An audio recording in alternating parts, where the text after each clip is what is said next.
Pnawn da, mae'n Amser Stori. A mae Deryn bach wedi dweud wrtho fi bod chi wedi cael y stori yma yn Saesneg. Y sŵn newydd allan o'i chi. A dwi am ddarllen y stori yma yn Gymraeg. A mae o gan Donaldson a darluniau gan Alex Scheffler. A dyma ni, dwi am ddechrau siarad. A ni deud y stori. Roedd hen ddynes yn byw mewn tŷ bychan twt, efo bwrdd a thair cadair a'i gwely bach pwt. Daeth gŵr doeth i'w gweld hi, a dyna hi'n dweud, mae'n hartre hi'n rhy bychan, beth allai wneud?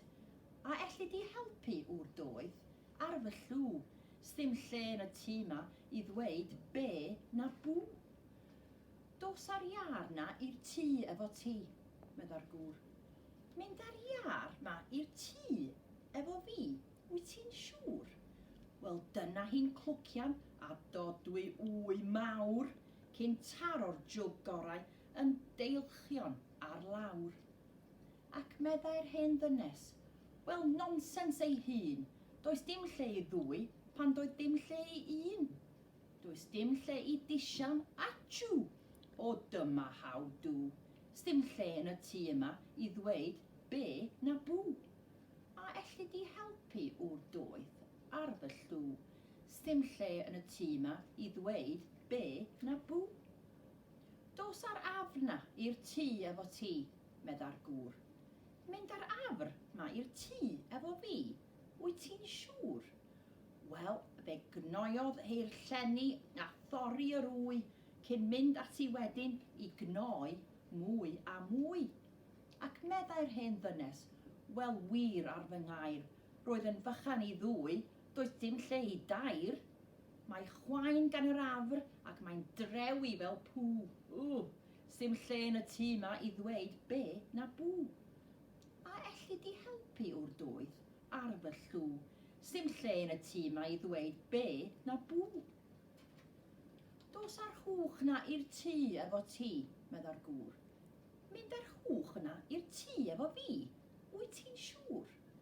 Wel, dyna hi'n herio a hisio yr iar, cyn rhithro i'r pantri a llwcio ei siar. Ac meddai'r hen ddynes, does dim mwy o le, roedd yn fychan i dair, ond pedair? No way! O'r annwyl, mae'n hantra yn union fel zoo, sdim lle yn y tŷ ma i ddweud be na bw.